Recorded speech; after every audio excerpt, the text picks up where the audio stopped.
Bonjour à tous et bienvenue sur Synapse Time. Aujourd'hui, je vais parler de la cellule, de son fonctionnement, l'unité de base fondamentale de la vie. Sais-tu qu'il y a entre 50 et 100 millions de cellules dans notre corps? Ça fait beaucoup, dis donc. Je suis d'accord.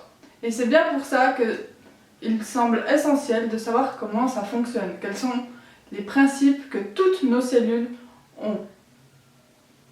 Pour cela, nous allons prendre un exemple qui est une usine à bonbons. Nous allons comparer le fonctionnement d'une usine à bonbons avec celui de la cellule. Première étape.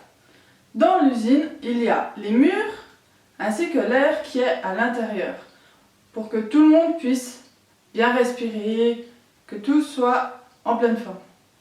Dans la cellule, il y a la membrane avec le cytoplasme à l'intérieur. Ce cytoplasme est constitué d'eau, de protéines et autres nutriments nécessaires au bon fonctionnement de la cellule. Ensuite, dans notre usine, il faut un chef, il faut donner des ordres. C'est le patron. La cellule, c'est pareil.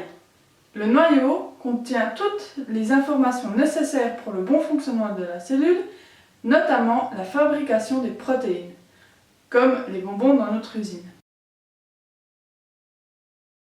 Il faut les fabricants, les ouvriers, pour que ces protéines soient constituées. Il s'agit des ribosomes. Maintenant, il nous faut de l'énergie pour fabriquer les protéines ou les bonbons. Il faut de l'électricité dans les machines. Ceux qui vont fabriquer de l'énergie dans la cellule, ce sont les mitochondries. Ils vont transmettre de l'ATP à tous les éléments de la cellule. L'ATP? J'ai toujours pensé que c'était le sucre qui donnait l'énergie aux cellules. Et en effet, tu n'as pas tout tort.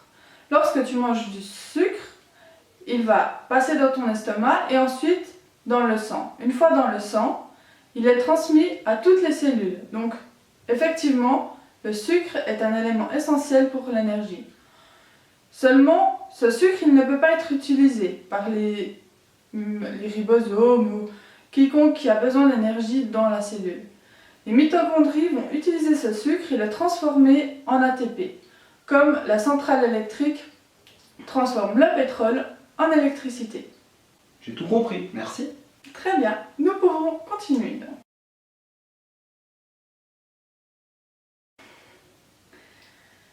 Une fois que tout ça est en place, il y a les lieux d'action, les lieux de fabrication. Donc dans l'usine, il y a le centre de fabrication de bonbons et le centre de fabrication d'emballage. Dans la cellule, c'est à peu près pareil.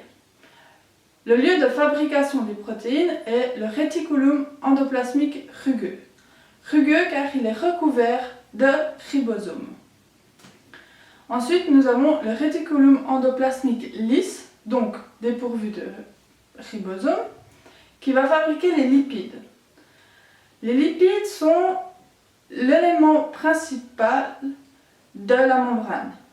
Et tout ce qui va sortir de la cellule a besoin d'être entouré de la membrane, au moins pendant le temps de trajet jusqu'à la membrane cellulaire. Donc à base de lipides.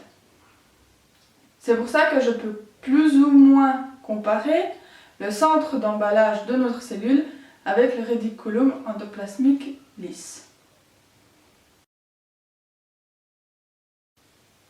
Une fois que les protéines sont fabriquées, elles vont passer un checking dans l'appareil de Golgi.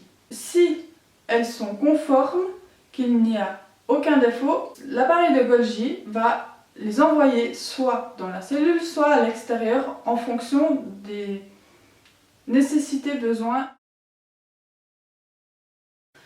Au contraire, si ces protéines ont des défauts, qu'elles ne peuvent pas fonctionner comme on l'entend, elles vont être détruites, ensuite recyclées dans les lysosomes.